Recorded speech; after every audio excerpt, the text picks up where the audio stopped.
Fake fake fake fake allegations. तो legally मैं बिल्कुल मानती हूँ कि आज के टाइम पे जो लॉज हैं वो लड़कियों के फेवर में ज़्यादा है। केसेस डालने का जो लड़की का मोटिव होता है वो या तो रिवेंज होता है। कोर्ट भी काफ़ी हद तक बायस्ड रहती है लड़कियों के लिए। फेक एलिगेशन के दम पर एक महिला एक पुरुष के साथ, एक लड़की एक लड़के के साथ जो है गलत कर सकती है। इसने मेरी जिंदगी बर्बाद की है तो मैं भी इसकी जिंदगी बर्बाद करूंगी, चाहे वो गर्लफ्रेंड हो या वो वाइफ हो। आज भी कितने रेप केसेस होंगे, फैमिलीज में ही होंगे, चाचा ने, मामा ने, बच्चों के रेप केसेस होंगे, पॉक्सो केसेस होंगे, माइनर लड़कियों के रेप केसेस होंगे। 60% से ऊपर जो केसेस हैं आई थिंक वो सारे फेक केसेस हैं। या वो डोमेस्टिक वायलेंस का केस हो या फिर वो डॉरी का केस हो। डॉरी नहीं भी होती तब भी केस फाइल हो जाता है। हम दो की लड़ाई में, ये दो लोगों की लड़ाई में बच्चे सेक्रीफाइस करते हैं। लड़की ने फादर इन लॉ के अगेंस्ट चार्जेस लगाए हुए हैं रेप के। हम लोग सिर्फ बातों में आगे आ गए हैं लेकिन एक्चुअली हैं हम आज भी वहीं पर हैं। सोशल मीडिया पे आपने बोल दिया कि मैं तो शादी करूंगा और वो स्क्रीनशॉट अगर लड़की ने रख लिया तो आप खतरे में हो। Sexual harassment at work place, इतना ज़्यादा केसेस आ रहे हैं, एक्चुअली लड़कियों को भी नहीं पता। अचानक से क्या होता है, सब बदल जाता है और ऐसा कुछ हो जाता है जिससे केसेस के मामले आ जाते हैं सामने। एक दूसरे पे क्या, लड़की जो है लड़के पे केस कर देती है, राइट। फिर लड़कों को नहीं सुनी जाती। आई थिंक मैक्सिमम जो कानून है वो लड़कियों के फेवर में ही है। जो लड़की है उसको अच्छा फील नहीं हो रहा या उसकी डिग्निटी को हार्म हो रहा है या मॉडेस्टी को हार्म हो रहा है, वो भी सेक्सुअल हैरेसमेंट है, तो आपको उससे भी बच के रहना पड़ेगा। People don't know the meaning of feminism. Lakh लिखे किस्से हैं किताबों में, कल में खत्म हो गई हजारों की। मैं समझा नहीं पाता दिल में क्या बीता है, जैसे बीती है हजारों की। हजारों पे बीत जाती है लेकिन हम सिर्फ कहानियां लिखते लिखते कलम खत्म कर देते हैं अपनी, और इतिहास के कई पन्नों पे वो सब दबा कहीं रख जाता है, एक बार किताब उसको फेंक दिया जाता है। कहते हैं कि कानून की नजर में आप ज्यादा देर तक बच नहीं सकते। किससे, क्यों और कहां? बहुत सारे ऐसे मुद्दे हैं जो आज हम कनिका भारद्वाज जी के साथ डिस्कस करेंगे, जो कि एडवोकेट है सुप्रीम कोर्ट ऑफ दिल्ली। मैं हूं आशीष दुबे और आज का जो मुद्दा है स्पेसिफिक वुमेन राइट पे है। वुमेन्स राइट पे भी बात करेंगे लेकिन साथ में मेंस राइट की भी बात करेंगे। समझते हैं आम शब्दों में कि आखिर हम बेटी बचाओ बेटी पढ़ाओ के नारे से कितना आगे आ चुके हैं और अभी हमको कितना पीछे देखकर यह जानना जरूरी है कि हम कहां पीछे छूट गए। लड़का लड़की एक समान होना, ये सवाल दिमाग में आता क्यों है? मैं कहता हूं किस बात की बराबरी करते हैं हम लोग। राइट। अगर मैं आपसे ये पूछूं कि लड़का और लड़की एक होना ये कहीं से भी संभव नहीं है, आप इस चीज को किस नजर से देखती? तो देखिए, आपने क्वेश्चन उठाया फेमिनिज्म पे, तो बेसिक से स्टार्ट करना पड़ेगा। बिल्कुल। बिकॉज आजकल किसी को भी, इनफैक्ट जो अपने आप को फेमिनिस्ट बताते हैं वो भी फेमिनिज्म का मतलब नहीं जानते। फेमिनिज्म का मतलब ये नहीं है कि कोई लड़की ये बोल रही है कि हम तो किसी लड़के को पकड़ के दो घूंसे बजा देंगे या उसको पटक देंगे। नो, फिजिकली मेन और वुमेन कभी इक्वल नहीं हो सकते, it is not possible. But feminism का मतलब क्या है? Equal opportunity. अगर इस देश में एक लड़का है वो फादर बन सकता है और वो सीईओ बन सकता है, वो डॉक्टर हो सकता है, इंजीनियर हो सकता है, वो अपना काम भी मैनेज कर सकता है, घर भी मैनेज कर सकता है, बच्चों को भी मैनेज कर सकता है, नोबडी क्वेश्चंस हिम। सो हमें क्वेश्चन मत करो। I can be a mother, I can be a lawyer, जो मैं कर रही हूँ, मेरा प्रोफेशन है, एंड मैं अपना काम भी मैनेज कर सकती हूँ, मैं घर भी मैनेज कर सकती हूँ और मैं एक्चुअली सब कुछ कर सकती हूँ, तो मुझे क्वेश्चन मत करो। फेमिनिज्म मतलब equality. Equality not in the sense की फिजिकल इक्वालिटी कि मैं उठा के पटक दूंगी किसी लड़के को, not possible at all, but equal opportunity, equal pay, ये होता है फेमिनिज्म का मतलब। और आई थिंक सभी लोग, काफ़ी सारे, इवन मैंने बहुत सारे सेलिब्रिटीज़ के भी इंटरव्यूज़ देखे हैं। मैंने नीना गुप्ता का इंटरव्यू देखा अभी रिसेंटली, उन्होंने भी इसी तरह से बोला, उन्होंने भी गलत फेमिनिज्म बोला एक्चुअली। तो people don't know the meaning of feminism. So this is feminism. हम नहीं बोलते कि इक्वल, फिजिकली इक्वल हैं या हम आपसे ज़्यादा पावरफुल हैं, नो। बट अगर सोसाइटी आपसे क्वेश्चन नहीं कर रही तो मुझसे भी क्वेश्चन मत करिए। मुझे इक्वल अपॉर्चुनिटी दीजिए, मुझे इक्वल पे चाहिए आज के टाइम पे। So this is what maternity leaves पे आप आ जाइए। मेटर्निटी जो लीव्स मिलती हैं उसमें कितना ज़्यादा बायसनेस है।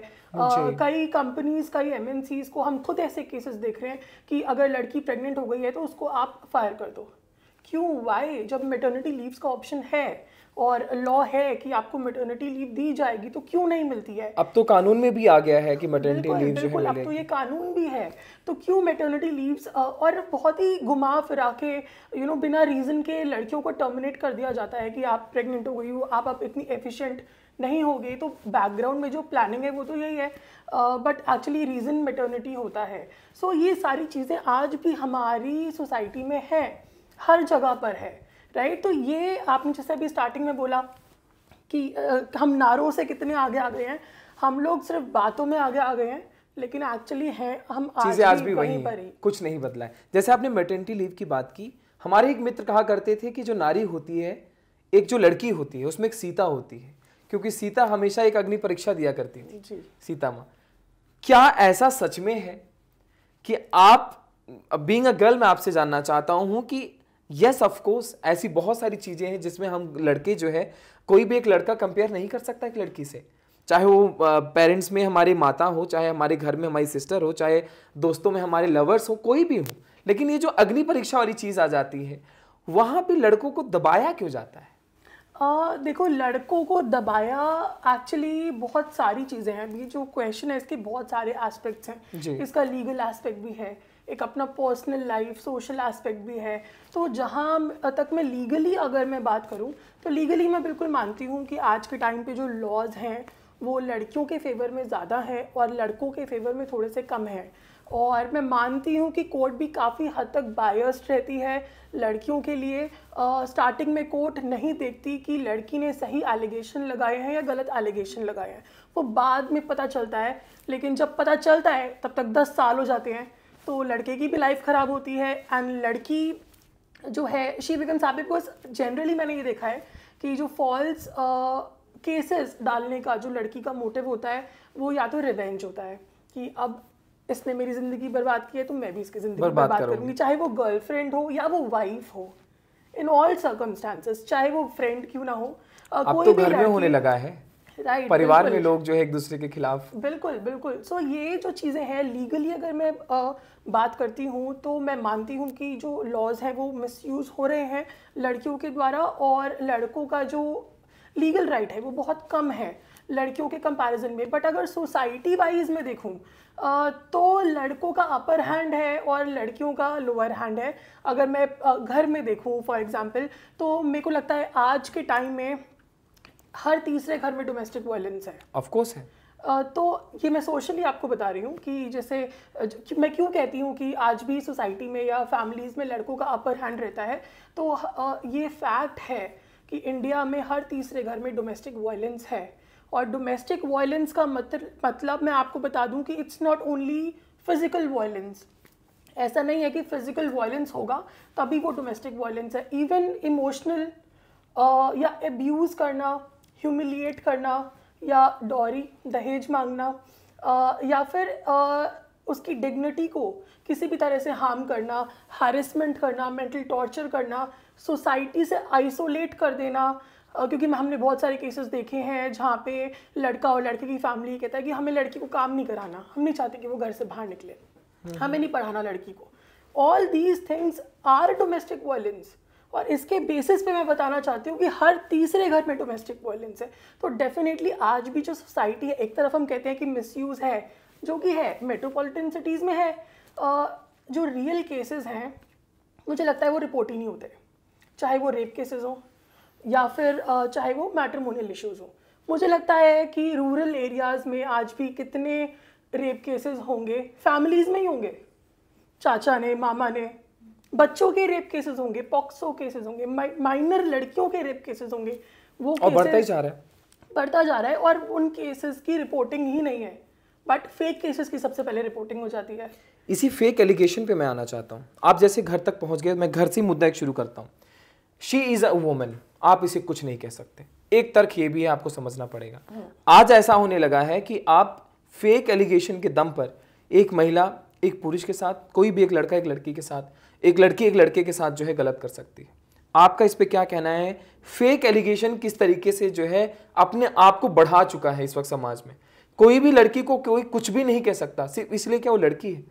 इस पे आप क्या कहते हैं? आपने बिल्कुल सही कहा।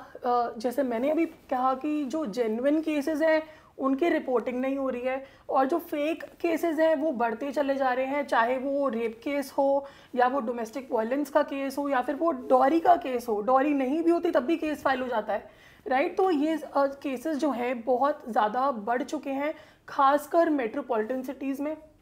रूरल में अभी इतना लोगों को अवेयरनेस नहीं है अपने राइट्स के बारे में लड़कियों को। मेट्रोपॉलिटन सिटीज़ आप दिल्ली देखो, मुंबई देखो, इतने केसेस मिलेंगे। इनफैक्ट कोर्ट में मैं ये बोलूँगी कि 60% से ऊपर जो केसेस हैं आई थिंक वो सारे फेक केसेस हैं। उसमें अगर छोटी सी बात होगी तो उसको बढ़ा चढ़ा के इतना एग्जैजरेट करके बताया जाता है जैसे कि पता नहीं क्या हो गया। सबसे बड़ा जो लूपहोल है कि लड़कों के पास कोई राइट्स नहीं है अभी तक, नहीं है। हालांकि अभी रिसेंटली जब हमारे लॉ चेंज हुए तो सुप्रीम कोर्ट ने सेंटर को नोटिस भेजा कि आप जो 498A है, जो डॉरी का जो सेक्शन है, आप उसको अमेंड करो, क्योंकि it is copy and paste. And आज के टाइम पे बहुत सारे फेक केसेस आ रहे हैं, तो सुप्रीम कोर्ट ने ये चीज़ पॉइंट आउट की।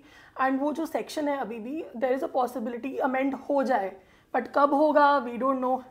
सो ये जो सिचुएशन आई थिंक बहुत ही ज़्यादा गलत सिचुएशन में फंस गए हैं लड़के। सिर्फ यही नहीं, मैं आपको सेक्शन 69 ऑफ BNS के बारे में बताती हूँ। सेक्शन 69 ऑफ BNS ये कहता है कि अगर कोई भी लड़का उसने लड़की के साथ फिजिकल रिलेशनशिप बनाया और उसके बाद उसने उसको प्रॉमिस किया कि मैं शादी करूँगा तेरे से, बट उसने शादी नहीं की, तो this is also a crime जिसमें 10 साल की सज़ा है। अपार्ट फ्रॉम दैट एक और इसमें सिचुएशन ऐड कर दी है, पहले नहीं थी अब ऐड हुई है, कि अगर लड़के ने लड़की को किसी भी झूठ का प्रिटेक्स्ट लेते हुए कि मैं तेरी प्रमोशन करा दूंगा या मैं तेरे को मूवीज में रोल दिला दूंगा या इस तरह से कोई भी झूठ बोला, जो कि अब चल रहा है, बहुत ट्रेंड है इस चीज का। एग्जैक्टली, और उसके साथ फिजिकल रिलेशनशिप बनाए और फिर उस लड़की का वो काम हुआ भी नहीं, this is also a crime. तो या तो काम हो जाए, राइट। सो वेरी बहुत ही वियर्ड सा सेक्शन। जैसे आपने 2-3 इंडस्ट्रीज को बीच में लेकर आया ना, एक सवाल जो हमने स्टार्टिंग में डिस्कस किया, आपने सही समझाया भी उसे। सही शब्दों में अगर मुझे एक ऐसे समझाना हो अपने व्यूवर्स को कि आज की डेट में सो कॉल्ड फेमिनिज्म जो ट्रेंड कर रहा है, आपकी नज़र में फेमिनिज्म का सही मतलब क्या है? मैंने स्टार्टिंग में भी बताया, फेमिनिज्म का सही मतलब है दिस इज़ नॉट फेमिनिज्म। ये सारी चीज़ें फेमिनिज्म नहीं है। Feminism is always and always about equal status and equal opportunity. ये जो रेप केसेस हैं, ये सारी चीज़ें can be indirectly feminism, but directly feminism ये नहीं होता है। फेमिनिज्म का मतलब हमेशा से ये रहा है कि लड़कियों को वो इक्वल स्टेटस मिलना चाहिए जितना लड़कों का इक्वल स्टेटस है। That is it. मेरी नज़र में फेमिनिज्म यही है और इसके अलावा कुछ भी नहीं है। क्या जितनी भी फेक एलिगेशंस के मैटर हैं, वहाँ पे क्या लड़कियाँ एक फेक कार्ड प्ले करती हैं जिसमें कानून भी उनके साथ हो जाता है? जी बिल्कुल। सारे कानून, आई थिंक मैक्सिमम जो कानून है वो लड़कियों के फेवर में ही है। आप स्टार्टिंग से अगर स्टार्ट हो जाइए, गर्लफ्रेंड बॉयफ्रेंड का रिलेशनशिप ले लीजिए, आप लिव इन रिलेशनशिप्स ले लीजिए, क्योंकि लिव इन रिलेशनशिप में आजकल सबसे ज़्यादा केसेस आ रहे हैं, रेप केसेस आ रहे हैं, फॉल्स एलिगेशंस लग जाते हैं। एक केसेस देखे हैं बिल्कुल। अभी वेरी इंपॉर्टेंट, अभी हाई कोर्ट ने एक जजमेंट दी है जिसमें हाई कोर्ट ने ये बोला है कि अगर ब्रेकअप हो जाता है तो ब्रेकअप के बेसिस पे आप रेप केस नहीं डाल सकते। वेरी इंपॉर्टेंट जजमेंट जो आई थिंक आज, क्योंकि सुप्रीम कोर्ट जो है वो स्टेटस समझ रहा है, सेंटर कब समझेगी we don't know, but supreme court ये स्टेटस समझ रहा है। और आजकल बहुत सारी ऐसी जजमेंट्स हैं जो लड़कों के फेवर में भी आ रही हैं और जो प्रेसिडेंट बन रही हैं। तो मैंने आपको एक जजमेंट ये बताई कि अब हाई कोर्ट ने ये कहा है कि अगर गर्लफ्रेंड और बॉयफ्रेंड का मेयरली एक ब्रेकअप हो गया और वो बहुत टाइम से रिलेशनशिप में साथ थे, तो और लड़की ने उसके बाद एलिगेशन लगाए, तो ये समझा जाएगा कि लड़की ने फिजिकल कनेक्ट बनाया है consensually, it was not rape, वो फोर्सफुली नहीं था और फॉल्स प्रॉमिस ऑफ मैरिज नहीं था वो। तो ये दिखाना भी बहुत ज़रूरी है लड़की को कि फॉल्स प्रॉमिस ऑफ मैरिज हो। तो जितने भी लड़के हैं या बॉयफ्रेंड्स हैं या लिव इन रिलेशनशिप में जो लोग हैं, मैं उनको ये बोलना चाहती हूँ कि अगर आपकी इंटेंशन नहीं है शादी करने की तो मत बोलना, क्योंकि अगर चैट में आपने प्रॉमिस दिखा दिया, मेल पे दिखा दिया, फेसबुक पे दिखा दिया, सोशल मीडिया पे आपने बोल दिया कि मैं तो शादी करूंगा, और वो स्क्रीनशॉट अगर लड़की ने रख लिया तो आप खतरे में हो। लेकिन क्या हो अगर लड़के ने प्रॉमिस किया कि हम शादी करेंगे और लड़की एट द एंड लास्ट में मुकर जाए? उसका कोई लॉ नहीं है, इसका कोई लॉ ही नहीं है एक्चुअली, और कोई कुछ नहीं कर सकता इसमें। बड़ी नाइंसाफी है। हमें मानना पड़ेगा, ये लॉ है एंड हमें चलना at the end law and order के हिसाब से पड़ेगा। बट बिकॉज हम लोग अब आते हैं सोशली इस तरह से, आई थिंक हम अभी बहुत सारे कैंपेन भी स्टार्ट हो गए हैं, अभी स्टार्ट हुए हैं मेन राइट्स के लिए, और काफ़ी सारे पेजेस मैं देखती हूँ, तो स्टार्ट तो हो गया है ये डिमांड करना, बट कब ये राइट्स आएंगे? जैसे आपने कानून की बात की ना, अगर हम रेशियो उठाकर देखें कंप्लेंट्स की, फेक कंप्लेंट्स के लिए, लड़कियों की कंप्लेंट्स की लिस्ट बड़ी लंबी है, लड़कों में ऐसा नहीं है। हम लोग कंप्लेंट्स कर ही नहीं पाते, शायद हमारे पास उतने लॉज है ही नहीं, हमारे पास इतने राइट्स है ही नहीं। राइट, बिल्कुल। हम कहते हैं कि अगर एक केस भी कहीं ऐसा आता है जहां पे लॉ इन्वॉल्व हुआ, लड़कों को तुरंत पीछे कर दिया जाता है, पहले लड़कियों की सुना जाती है। ऐसा क्यों कनिका? ऐसा ये चीज़ है, ये प्रिवेलिंग है, बट ऐसा एक तरह से इसलिए इम्पोर्टेंट भी है क्योंकि जो जेन्युइन केसेस होते हैं, जिस लड़की के साथ एक्चुअली में रेप हुआ होगा वो सफ़र ना करे, राइट? क्योंकि अगर हमने लॉज चेंज कर दिए, अगर हमने कुछ लॉज में, क्योंकि जैसे मैंने बताया कि बहुत सारे जो जेन्युइन केसेस हैं वो रिपोर्ट नहीं होते हैं। आज भी देश में बहुत बड़े लेवल पे रेप हो रहे हैं, लड़कियों के अगेंस्ट क्राइम हो रहे हैं, एसिड अटैक हो रहे हैं, ये रुके नहीं हैं।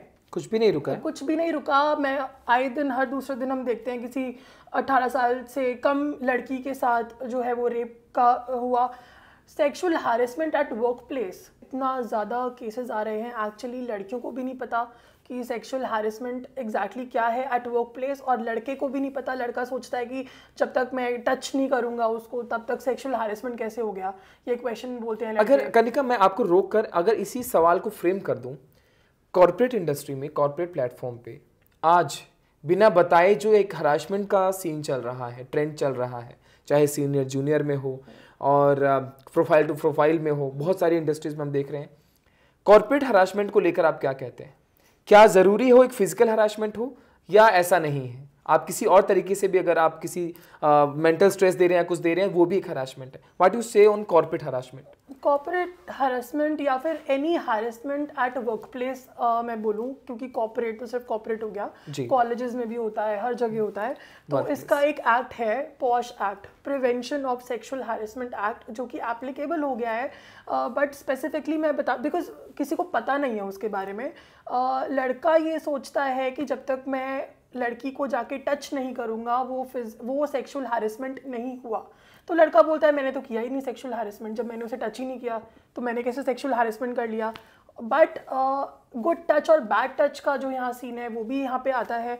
साथ ही में अगर आप किसी लड़की को स्टॉक कर रहे हो, कॉर्पोरेट में हो, ऑफिस में हो, आप कॉलेज में हो या किसी भी ऑर्गेनाइजेशन में हो, मीडिया में हो, अगर आप आप किसी लड़की को स्टॉक कर रहे हो या फिर उसको बार बार आप प्रपोज मार रहे हो, बार बार आउटस्काउट मार रहे हो, बार बार आप बोल रहे हो कि कॉफ़ी पे चलो मेरे साथ, या उसको पार्टीज में चलो, ड्रिंक के लिए चलो, या फिर आप उसको कुछ अच्छे मैसेजेस नहीं भेज रहे, कुछ ऐसे मैसेजेस या ऐसे फॉरवर्डेड मैसेजेस या फोटोग्राफ्स विच एक्चुअली जिससे वो डिस्टर्ब हो रही है, जो उसकी मॉडेस्टी को हार्म कर रहा है, ये सब चीज़ें सेक्सुअल हैरेसमेंट में आती हैं।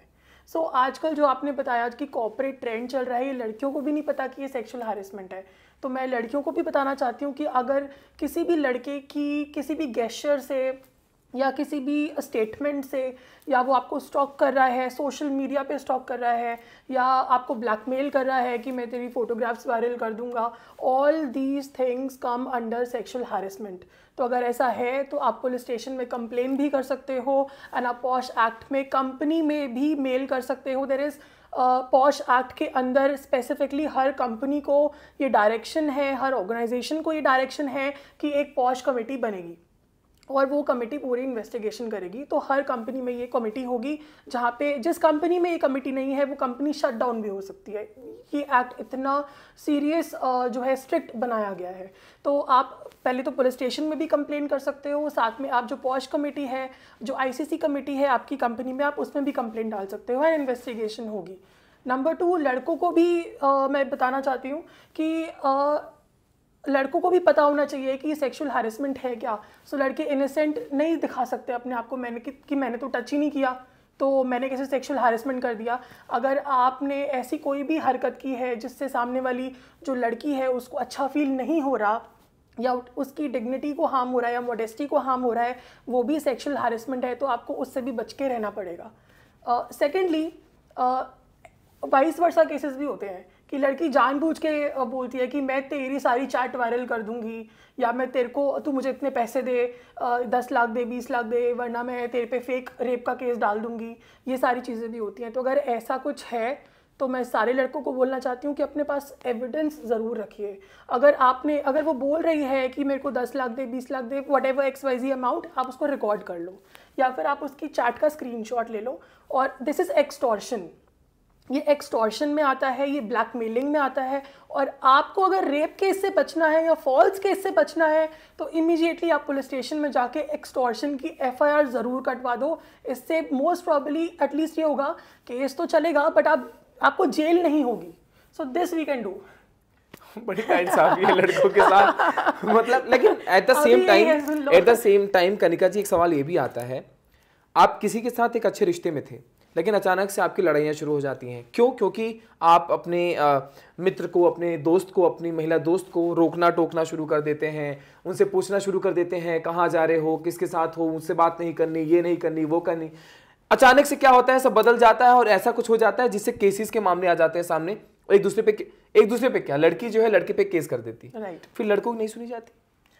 देखिए, नहीं सुनी और ये जाती कॉर्पोरेट में बहुत होता है, नहीं सुनी जाती। अभी रिसेंट केस आपने देखा होगा, एक पायलट ने शायद अभी एक लड़की पायलट ने सुसाइड कर लिया, उन्होंने सुसाइड कर लिया एंड गाय वो अब हैरेसमेंट के चार्जेस लगे हैं उसके ऊपर, और जो लड़का है वो फंस गया है। The last video call was with that guy only. Yes, with that guy only. वो पायलट थी, अपने घर पे थी, उन्होंने शायद she was I believe just 21 years old, या जितनी भी बहुत कम उम्र की बच्ची थी वो। Yes, very young. We don't know कि अभी क्या हुआ है क्या नहीं हुआ, but because they were into a relationship, उनकी फाइट हुई, उसकी जो फ़ोन रिकवर हुए, उनसे चैट्स वगैरह सब एविडेंस रिकवर हुए होंगे, दे हैड अ फाइट, तो लड़के पे बोला गया कि उसने हैरेस किया है। तो वी डोंट नो अब उसकी मेंटल स्टेट क्या थी, किसी को नहीं पता। Second side of the coin कोई नहीं देखता। सीधा जाके उस लड़के को भी अरेस्ट कर लिया, वो उस लड़के पे भी चार्जेस लगेंगे। तो दिस इज़ अ फैक्ट, ये फैक्ट है और ये हो रहा है और ये होता रहेगा जब तक लॉज अमेंड नहीं होते। अब कब अमेंड होंगे वी डोंट नो।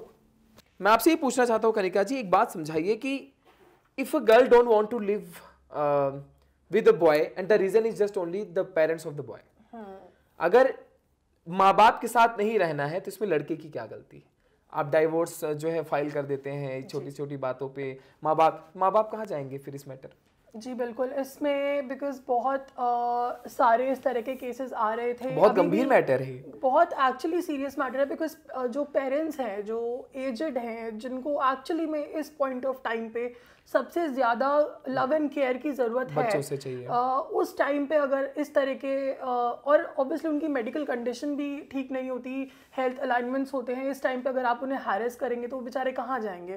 तो सुप्रीम कोर्ट की एक जजमेंट है जहाँ पे सुप्रीम कोर्ट ने बोला कि अगर लड़की लड़के को फोर्स करती है कि तू अपने पेरेंट्स से अलग रहे या अलग घर ले, दैट इज़ क्रूएलिटी।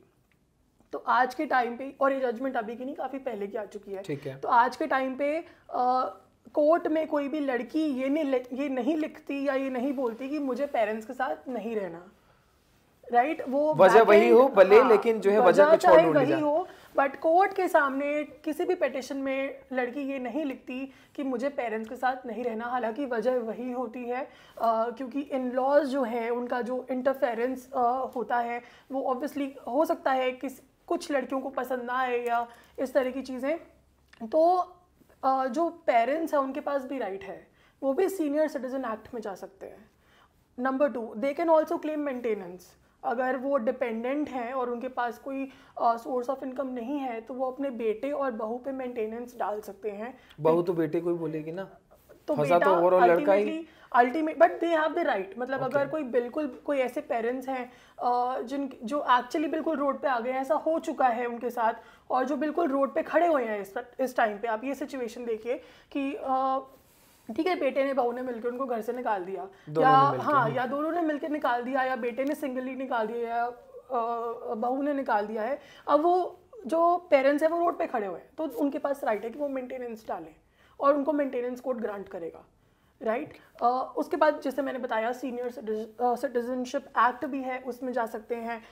साथ ही में अगर जो प्रॉपर्टी है वो पेरेंट्स के नाम पे है तो प्रॉपर्टी पे इंजंक्शन ले सकते हैं। वो प्रॉपर्टी पे वो कोर्ट से ऑर्डर मिल जाएगा कि लड़के को, अपने बेटे को और बहू को, दोनों को घर से निकालो। या फॉर एग्जांपल मैं आपको एक एग्जांपल देके समझाती हूँ, आई थिंक ज़्यादा बेटर रहेगा। फॉर एग्जांपल एक घर है और वो पेरेंट्स के नाम पे है, फादर के नाम पे, और वो एक शेयर्ड हाउस होल्ड है, वहाँ पे सब लोग रहते हैं। बट जो उनके बेटे और बहू की वजह से, आपसी लड़ाई की वजह से उनको अगर कोई मेंटल प्रॉब्लम हो रही है या हेल्थ इश्यूज आ रहे हैं, तो वो जाके कोर्ट में फाइल करेंगे केस ऑफ इंजंक्शन कि ये मेरा घर है और मेरे घर पे मैं नहीं चाहता कि ये दोनों रहें, और कोर्ट ऑर्डर देगा कि स्टे मिल जाए उस चीज़ पे, और जो बेटा है और बहू है उनको घर से निकाल देंगे। हालांकि दे कैन सपोर्ट देम, अगर वो चाहे तो वो सपोर्ट भी कर सकते हैं। हाँ, अगर वो चाहे वो सपोर्ट कर सकते हैं, वो उनके रेंटेड अकोमोडेशन का पैसे दे सकते हैं, ये सारी चीज़ें कर सकते हैं, बट कोर्ट स्टे दे देगा उनको क्योंकि प्रॉपर्टी पेरेंट्स के नाम पे है। ओके, सो इसी से एक सवाल मेरे को ये समझ आता है, पूछना बहुत ज़रूरी है, लड़कों को ही अक्सर पैसे क्यों देने पड़ते हैं? मैटर बता देता हूं क्यों। डाइवोर्स वाले केसेस में अक्सर क्या होता है कि जो केस का रिजल्ट होता है अक्सर इन फेवर ऑफ गर्ल होता है, महिला के फेवर में अक्सर आता है, जिससे कि आपको कानूनी तौर पर कुछ पैसे या आपकी कुछ इनकम को देखने के बाद जो भी डिसीजन होता है, आप मुझे कम शब्दों में मुझे ये समझाइए कि आखिर लड़के पैसे क्यों दे जब हम इक्वालिटी की बात करते हैं।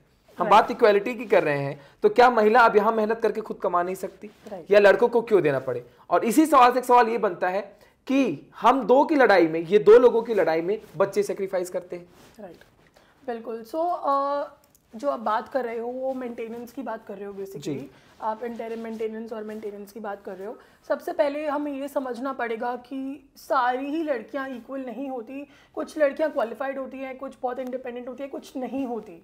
तो हमें सबके हिसाब से लॉ बनाना पड़ेगा। ऐसा नहीं हो सकता कि एक सेक्शन के हिसाब से लॉ अलग हो और दूसरे सेक्शन के हिसाब से लॉ अलग हो, नंबर 1। नंबर 2, आजकल कोर्ट, जैसे आपने बताया कि जब आप इक्वालिटी की बात करते हो तो आजकल कोर्ट इंटरिम मेंटेनेंस डिनाई कर रही है।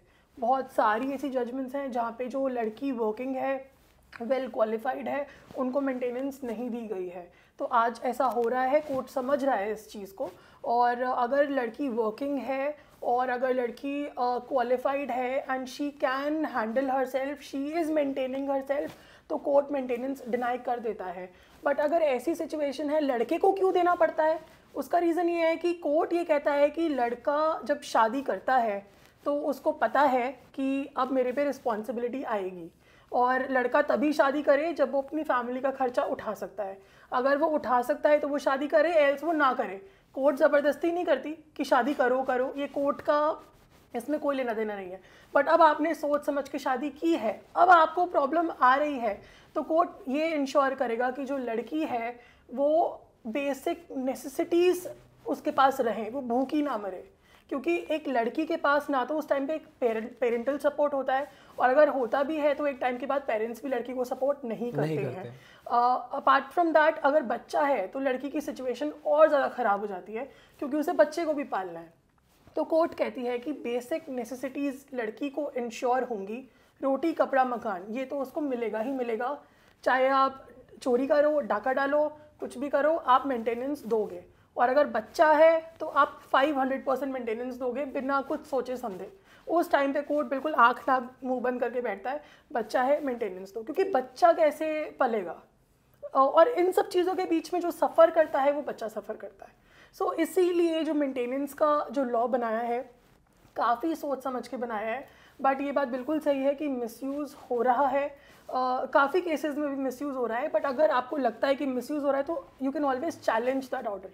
अगर ट्रायल कोर्ट जो है वो अगर ऑर्डर पास करता है, आप हाई कोर्ट में जाके उसको चैलेंज कर सकते हो। दोनों की फाइनेंशियल कैपेसिटी देखी जाएगी, दोनों की इनकम स्टेटमेंट आएगी ऑन रिकॉर्ड, एफिडेविट्स आएंगे, दोनों की ITR ऑन रिकॉर्ड आएगी, बैंक स्टेटमेंट ऑन रिकॉर्ड आएगी, कौन सी गाड़ी दोनों यूज़ करते हैं, कौन सी वॉच पहनते हैं, आईफोन यूज़ करते हैं, क्या लाइफस्टाइल है, कौन से बंगलों में रह रहे हैं या झुग्गी में रह रहे हैं, ये सारी चीज़ें पहले कोर्ट के सामने आ जाती हैं, उसके बाद कोर्ट डिसाइड करता है कि मेंटेनेंस देनी चाहिए या नहीं देनी चाहिए। सो बहुत ही ऑर्गेनिक प्रोसीजर है जिसको बहुत ही एक र्यूमर्स फैला के बतंगड़ बना दिया है। तो ये मैं बताना चाहूँगी। कनिका, एक उम्र बीत जाती है एक केस को लड़ते लड़ते, जो फेक केसेस के चक्कर में आजकल बहुत आपने देखे होंगे, खबरों के पन्ने पलट कर कोई देखे अगर, तो बहुत सी ऐसी खबरें हैं जहां पे आपको दिखेगा कि लड़के 12 साल 15 साल 20 साल की सजा काट कर आए, लेकिन आखिरकार गुनाह कुछ नहीं था। How we define marital rape case? देखिए, मैरिटल रेप केस की जो अभी कॉन्स्टिट्यूशनल पोजीशन है वो मैरिटल जो रेप है वो वैलिड ही नहीं है as per the Supreme Court. Marital rape अभी इंडिया में वैलिड नहीं हुआ है, तो अगर मैरिटल रेप होता भी होगा तो उसकी कोई रिपोर्टिंग नहीं कर सकते, राइट। तो मैरिटल रेप तो एक ऐसी चीज़ है, बट मुझे लगता है कि मैरिटल रेप की जहाँ तक बात आती है, ऐसा होता है, मैरिटल रेप होते हैं, बट अगर ये लॉ बना देंगे तो आई थिंक और ज़्यादा मिसयूज़ होने लगेगा, क्योंकि अभी ऑलरेडी इतना मिसयूज़ है। अगर मैरिटल रेप भी एक तरह से लीगलाइज हो गया या ये एक लॉ बन गया मैरिटल रेप का, तो बहुत बड़े लेवल पे फिर तो हर तीसरे घर में मैरिटल रेप ही होगा। एक तो इसलिए भी ये लॉ बनाना ठीक नहीं है। दूसरा, जब आप शादी कर रहे हो तो ये सुप्रीम कोर्ट भी ऐसा कहता है कि जब आप शादी कर रहे हो तो इसका मतलब you are giving that physical right या फिजिकल इंटीमेसी का आप राइट ऑटोमेटिकली आप दे रहे हो, तो फिर आप बाद में ये नहीं बोल सकते कि मेरे साथ मैरिटल रेप हुआ। बट ये क्या बात हुई कि 3 साल आप साथ रहे, 3 साल बाद आपको लगता है नहीं मेरे साथ तो मैरिटल रेप केस हुआ? देखिए, ये अब आप मैरिटल रेप की बात कर रहे हो, जो लड़की है, हमने ऐसे केसेस देखे हैं जहाँ पे लड़की ने फादर इन लॉ के अगेंस्ट चार्जेस लगाए हुए हैं रेप के, ब्रदर इन लॉ के अगेंस्ट चार्जेस लगाए हुए हैं रेप के। मैरिटल रेप तो मेरे को फिर भी थोड़ा डिसेंट लगता है आज के टाइम पे।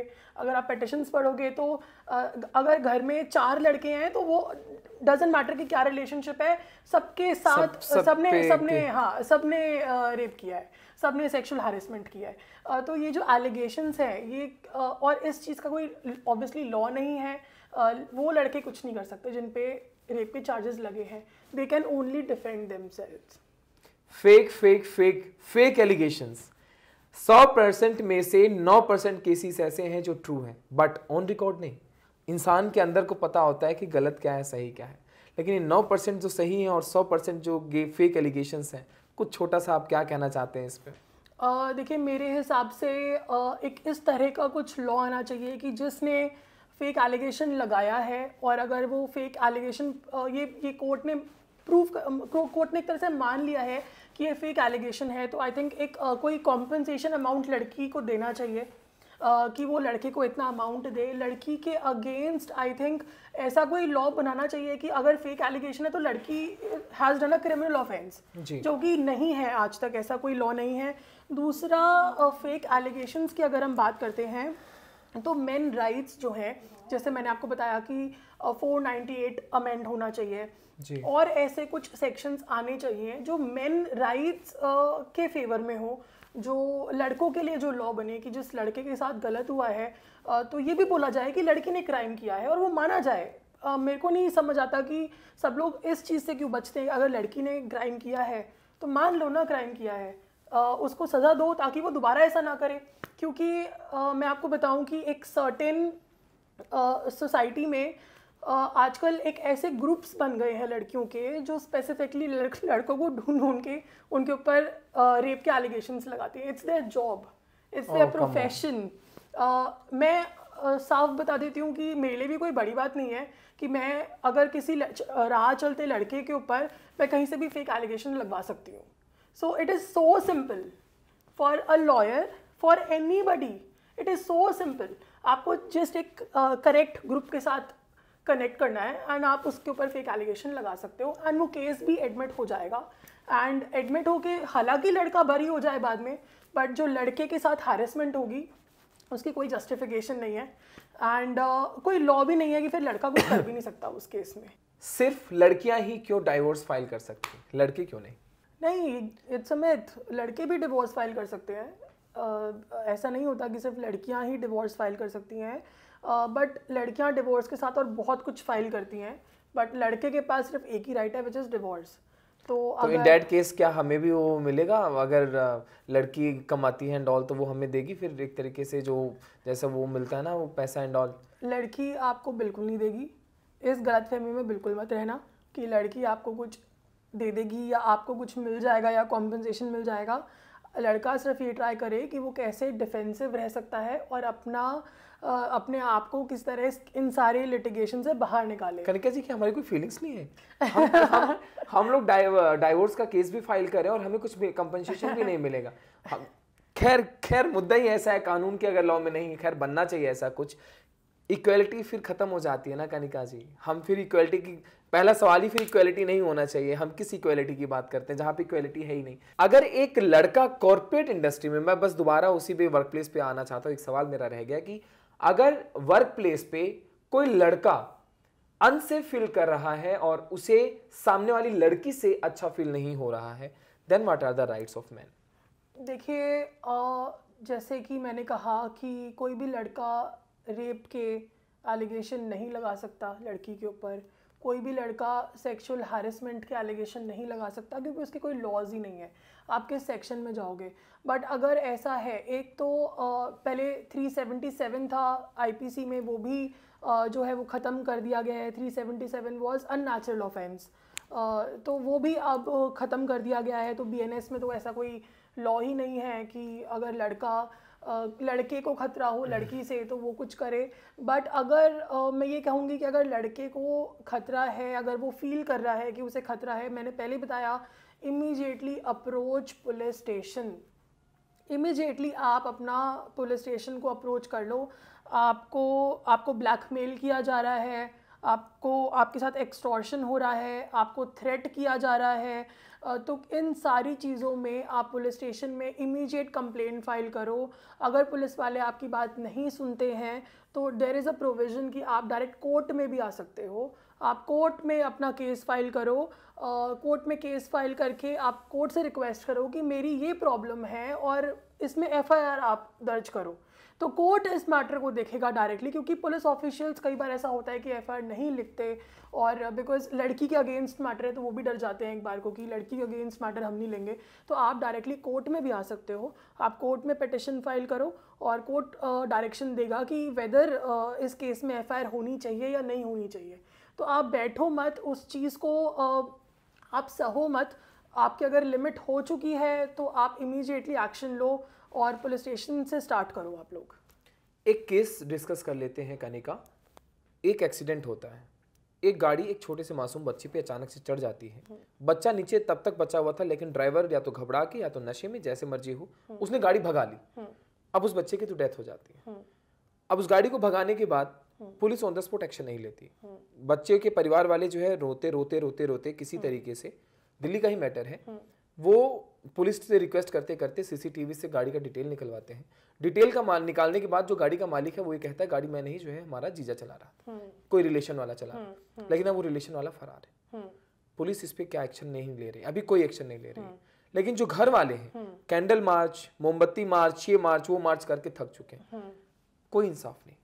इस केस में क्या, मैं उन पेरेंट्स जो हमें जानते हैं वो, मैं उन्हें क्या सजेशन दूँ, मैं उनको क्या बताऊँ, उन्हें क्या करना चाहिए? देखिए, सबसे पहले तो आपको ये पता होना चाहिए कि एग्जैक्ट लॉ कोर्स क्या है।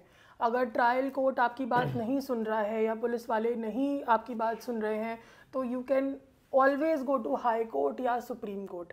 मैं दावे के साथ कह सकती हूँ अगर ये मैटर डायरेक्टली सुप्रीम कोर्ट में आएगा तो ऐसा हो ही नहीं सकता कि सुप्रीम कोर्ट कोई ऑर्डर या डायरेक्शन पास ना करे। तो सबसे पहले तो ये बहुत ज़रूरी है कि आप अपने राइट्स आपको पता होना चाहिए। दूसरा, इस केस में मुझे नहीं पता अभी क्या चल रहा है या क्या नहीं, बट आप प्रोटेस्ट पिटिशन भी फाइल कर सकते हो अगर आपको लगता है कि कोई पुलिस ऑफिसर ने जो है वो इन्वेस्टिगेशन ठीक से नहीं कर रहा है या उसने इन्वेस्टिगेशन में इंटरेस्ट नहीं दिखा रहा है, या कुछ एविडेंसेस हैं जो उसने जानबूझ के कोर्ट में नहीं लगाए हैं, या कुछ विटनेसेस हैं जो वो जानबूझ के कोर्ट में नहीं बुला रहा है, तो आप प्रोटेस्ट पिटिशन लगा सकते हैं। इसमें प्रोटेस्ट पिटिशन डायरेक्ट जज के सामने लगेगा और जज ये ऑर्डर करेगा कि जो भी एविडेंस रह गया है या जो भी विटनेस रह गया है उसको बुला के आप लेके आओ। राइट, तो ये सारी, सबसे मैं यही तभी कहती हूँ कि लोगों में अवेयरनेस नहीं है लॉ को लेके। अगर सही जगह पे, जैसे मैं हमेशा कहती हूँ कि सही डॉक्टर चूज़ करना बहुत मुश्किल है, और सही लॉयर चूज़ करना भी बहुत मुश्किल है। तो दोनों सेम है कि अगर आपको गलत डॉक्टर मिल गया तब भी आप मरोगे, और आपको गलत वकील मिल गया तब भी आप मरोगे। चलो वी तो have you now, we are in safe hands. So अगर ऐसा कोई केस आप कहीं भी फंस रहे हो, डेफिनेटली आप एक सही लीगल एडवाइस लो। मेरा तो यही लीगल एडवाइस लेके फिर आप एक्शन जो है बिल्कुल, आगे आपका लॉयर है बेस्ट, वो आपको गाइड कर सकता है।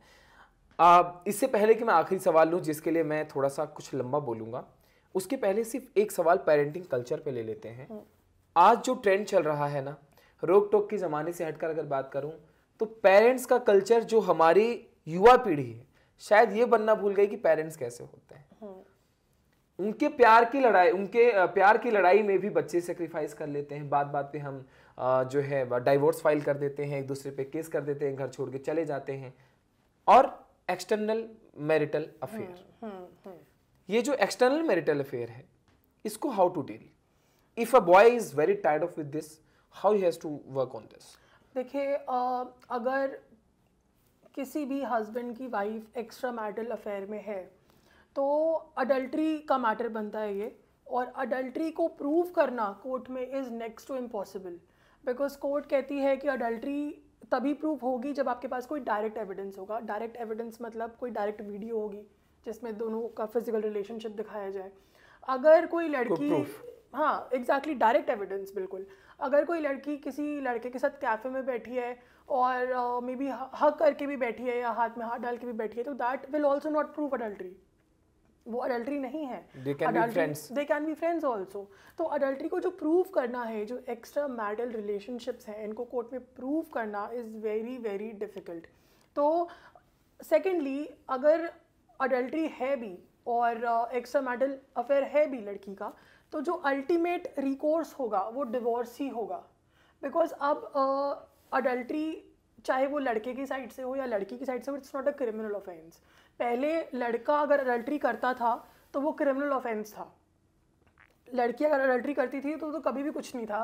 बट अगर पहले ऐसा था कि अगर लड़का अफेयर में है, अडल्ट्री में है, एक्स्ट्रा मैरिटल अफेयर में है एंड लड़की के पास उसका प्रूफ है, तो that was a criminal offence. But अब वो नहीं है, तो आप खुश हो सकते हो कि तो अब लड़का भी एक्स्ट्रा मैरिटल में जा सकता है, लड़की भी एक्स्ट्रा मैरिटल में जा सकती है। कोई रोकने वाला कोई लॉ नहीं है कि आप नहीं जा सकते। अल्टीमेट रिकोर्स जो होगा वो डिवोर्स होगा, नंबर 1। नंबर 2, अगर आपको लगता है, हाँ अडल्ट्री से सिर्फ ये हो सकता है कि आपको मेंटेनेंस नहीं देना पड़ेगा। अगर अडल्ट्री प्रूव हो जाती है कोर्ट में तो आप मेंटेनेंस से बच जाओगे, क्योंकि लॉ कहता है कि अगर जो वाइफ है वो एक्स्ट्रा मैरिटल अफेयर में है, अडल्ट्री में है, तो उसको मेंटेनेंस नहीं मिलेगा। तो अडल्ट्री प्रूव करना इसलिए इम्पोर्टेंट होता है कि अगर एक्स्ट्रा मैरिटल अफेयर है तो आप अगर डिवोर्स डालते हो तो एटलीस्ट आप मेंटेनेंस से, एलिमनी से, पैसा देने से, इन सब चीज़ों से बच जाओगे। चलो, कहीं तो आपके लिए कानून है लड़कों के लिए कहीं तो कानून है। खैर, मैं कनिका इस इंटरव्यू का एंड करूंगा एक बात ये कहते हुए कि ऐसा नहीं है कि हर चीज़ लड़कियां गलत कर रही हैं जी। एक सवाल जो मैं ये लिखा है, मैंने, आपने कहीं सुना भी होगा और आप लोगों ने मूवीज़ में सुना होगा और आपने किसी कहानी या सोशल मीडिया प्लेटफॉर्म पे सुना होगा, वो ये कि आज कुछ औरतों ने थोड़ा पढ़ क्या लिया है, क्या लगता है उनकी ज़िंदगी एक बराबर है। लड़कियों से हर कदम पे एक ऐसे सवाल पूछते जाते हैं जो एक कदम कभी सोच कर भी नहीं रख सकते। पल्लू ज्यादा नीचे तो नहीं गया, लोग करेक्टर पे सवाल उठाते हैं। ज्यादा हंस तो नहीं रही, लोग गलत मतलब निकालते हैं। ऑफिस में काम कम तो कर रही है, ऐसा तो नहीं औरतों के बीच में जो है गॉसिप्स बन रही है। काम से घर जाके सबके लिए खाना बनाना है, लेकिन लड़की ही क्यों बनाए। लड़की और लड़का अगर दोनों काम कर रहे हैं तो दोनों आके घर साथ में खाना बना सकते हैं। हर रोज एक लड़की को ये चीज सोचनी पड़ती है जो उन्हें लगता है जैसे उनका धरती पे रहना जैसे कोई पाप है। छोटे कपड़े पहन लेना क्या गलत हो गया, दोस्तों के साथ थोड़ी पार्टी कर लेना क्या गलत हो गया, थोड़ा सा भेदभाव तो गलत है ही, इरादे भी गलत हो जाते हैं। अगर आप किसी से अच्छे से बात कर लो, कोई लड़की किसी लड़के से अच्छे से बात कर ले तो इरादे गलत हो जाते हैं। आज तो युग बदल गया, लेकिन आज भी माँ बाप डरते हैं लड़कियों को बाहर भेजने से। कहीं ब्रा का स्टेप दिख तो नहीं रहा है। मुझे शर्म आती है ऐसे लोगों पे ये सोचते हुए कि जो कपड़े पे कमेंट करते हुए कहते हैं कि भाई आप समाज सुधारेंगे कपड़ों पे बात करते हुए। Are women safe in India? No, absolutely not. And मुझे एक सेकेंड भी नहीं लगेगा ये बोलते हुए कि women are not safe in India. जो रेप लॉज हैं, जैसा कि अब मैं जेन्युइन केसेस पे अगर आ जाऊँ, क्योंकि बहुत हमने मिसयूज़ के बारे में बात की, मैंने ये भी कहा कि जो जेन्युइन केस हैं वो रिपोर्ट नहीं होते। आपने कोलकाता का रेप केस देखा, बिल्कुल। It was a complete failure of the state. जो भी लॉज बने थे वो सारे रखे के रखे रह गए। इतने लोगों की मौजूदगी में उस लड़की का इतना ब्रूटल तरह से रेप हुआ, और डॉक्टर थी वो। तो अगर इस तरह से, इसके बाद भी बहुत सारे इंसिडेंट्स आए, उत्तराखंड में भी आए, हिमाचल में भी आए। नर्स जो थी उनका भी आया इंसिडेंट्स। वो छोड़िए, छोटी छोटी बच्चियों का आता है। मतलब हम सुन के भी हमारे हाथ पैर कांप जाते हैं जब हम देखते हैं। हम क्या विटनेस करें, हम क्या पूछें उस 6 साल की बच्ची से कोर्ट में, या 7 साल की बच्ची को ला के हमारे सामने हम क्या पूछें उससे कि क्या हुआ तुम्हारे साथ। उसको शायद पता भी नहीं होगा इस पोजीशन पे कि क्या हुआ है उसके साथ। तो लड़कियां नहीं, बच्चियां भी सेफ नहीं हैं इस देश में। बहुत स्ट्रिक्ट कानून लाने की ज़रूरत है। अगर हम दुबई के कानून देखें या उस साइड के ईरान, इराक, इन सब के साइड के कानून देखें तो इतने स्ट्रिक्ट कानून है, बट हमारा देश आज भी पीछे है। अगर हम रेप केसेस की बात करें, कुछ भी सज़ा, जैसे हम मिसयूज़ के बारे में बात करते हैं, लेकिन मैं इस चीज़ के बारे में बात करूं तो बेल हो जाती है लड़के की बहुत इजीली। अगर लड़का माइनर है, माइनर की कैटेगरी में आता है, तो उसको वैसे भी जुवेनाइल में एक सर्टेन टाइम तक वैसे वो बाहर आ जाएगा। अगर मेजर भी है लड़का तो एक पॉइंट जब सारी गवाही हो जाती है उसके बाद बेल मिल जाती है। लंबे केसेस चलते हैं, जस्टिस जो डिले होता है, तो ऑब्वियसली व्हेन वी से जस्टिस डिलेड इज़ डिनाइड, तो ये चीज़ें होती हैं। और एक ऐसा पॉइंट आता है जब शायद माँ बाप भी या वो लड़की भी थक जाती है लड़ते लड़ते हार वो जाते जो हैं। जोश है, वो जो उसका एक जोश होता है कि मैं जस्टिस लूँगी अपने लिए, वो टाइम के साथ धीरे धीरे कहीं ख़त्म हो जाता है। वो एक्सेप्ट कर लेती है कि कुछ नहीं होना इस देश में। नंबर 2, आपने निर्भया का जो केस भी आपने सुना होगा। निर्भया केस में इतनी सारी गाइडलाइंस दी थी सुप्रीम कोर्ट ने, कोई गाइडलाइन फॉलो नहीं हुई। शर्म आनी चाहिए मुझे लगता है सभी लोगों को, जो पार्लियामेंट में बैठे हैं, जो एग्जीक्यूशन में बैठे हैं, जो जुडिशरी में भी बैठे हैं, जो स्टेट के लीडर्स भी हैं, सभी को मुझे लगता है। और इस देश के हर सिटीज़न को भी शर्म आनी चाहिए। उसका रीज़न मैं बताती हूँ आपको कि जब वो रेप केस हुआ, चलिए ठीक है, जो भी एविडेंस उसमें छेड़छाड़ की गई, जो भी हुआ, एफआईआर तो हुई, एफआईआर हो गई, जो मैटर है वो कोर्ट में आ गया। लोग कैंडल लाइट लेके निकले, लोगों ने मार्च की, लोगों ने पता नहीं क्या क्या बोला कि हमें तो स्ट्रिक्ट लॉज चाहिए हैं, रोड पे निकल गए लोग। लेकिन मेरे को शर्म आती है ये बताते हुए कि कोर्ट में एक भी विटनेस नहीं है। तो क्या ये दोगलापन नहीं है? 7,000 से ऊपर लोग थे वहाँ पे, सब लोगों को पता है कि रेप हुआ है। और उन लोगों में से सीसीटीवीज थे जिनको तोड़ दिया गया। उन लोगों में से लोगों ने इतनी लंबी मार्च की। मैं आपको ग्राउंड रियलिटी बता रही हूँ, एक विटनेस नहीं है इस केस में। अब आप बताइए। So strange. और तभी मैं कहती हूँ कि शर्म आनी चाहिए। लोगों ने इस केस से अपना फुटेज बनाने के लिए, अपनी टीआरपी बनाने के लिए अलग अलग वीडियोस बनाई, कमेंट्स दिए, लीडर जो हैं, पॉलिटिकल इशू बन गया, लोग सड़कों पे निकल गए। आज एक भी विटनेस नहीं है। कहाँ हैं वो लोग जो कहते हैं कि हमें स्ट्रिक्ट लॉज चाहिए, हमें ये सारे जो एक लड़की के अगेंस्ट जो क्राइम है वो ख़त्म करने हैं? कहाँ हैं वो लोग? तो इसलिए मैं कहती हूँ कि शर्म आनी चाहिए। आप बोलने से पहले सोचो कि क्या हम सही में एक सही डायरेक्शन में जा रहे हैं या फिर हम अभी भी पीछे ही जा रहे हैं। तो लड़कियां बिल्कुल सेफ नहीं हैं। और सिर्फ लॉ पे आप उंगली नहीं उठा सकते, क्योंकि लॉ होने के बावजूद भी ये सारी चीज़ें हो जाती हैं। तो हर एक नागरिक को जो अपना माइंड है वो चेंज करना पड़ेगा। मैंने बहुत सारे साधु संत को, सेलिब्रिटीज़ को, लीडर्स को ये कहते हुए सुना है कि लड़की ऐसे कपड़ों में जाएगी तो रेप ही होगा। क्या स्टेटमेंट है ये? क्या स्टेटमेंट है ये मैं पूछना चाहती हूँ कि लड़की कुछ भी पहने, लड़की कहीं भी जाए, इसका मतलब ये है कि आपको रेप का राइट मिल गया, आप रेप कर सकते हो उसका। तो सबसे पहले मुझे लगता है लोगों की जो मानसिकता है, जब तक वो नहीं बदलेगी, चाहे वो लड़की हो या लड़का हो, उस रेप केस में लड़की भी इन्वॉल्व थी। कहते हैं ना कि लड़की ही लड़की की सबसे बड़ी दुश्मन भी है, उस केस में लड़की भी इन्वॉल्व थी। तो सिर्फ लड़का ही नहीं, लड़कियों को एक दूसरे को सपोर्ट करना पड़ेगा और लड़कों को अपनी मानसिकता चेंज करनी पड़ेगी। ये सिर्फ लॉ एंड ऑर्डर का खेल नहीं है, ये पूरे देश के लोगों का जो है ये बात है। और जब तक देश के लोगों की मानसिकता चेंज नहीं होगी, ये मैटर ख़त्म नहीं होंगे। लाख लिखे किस्से हैं किताबों में, कल में ख़त्म हो गई हज़ारों की। मैं समझा नहीं पाता दिल में क्या बीता है, जैसे बीती है हज़ारों की। हज़ारों पे बीत जाती है, लेकिन हम सिर्फ कहानियाँ लिखते लिखते कलम ख़त्म कर देते हैं अपनी, और इतिहास के कई पन्नों पे वो सब दबा कहीं रख जाता है, एक बार किताब उसको फेंक दिया जाता है। आजकल के बच्चों को भी नहीं पढ़ाया जाता। अब तो खैर मेरे ख्याल से टीचिंग स्टार्ट हो गई है, good touch, bad touch and all की बचपन से ही, बट इंसानियत खो गई।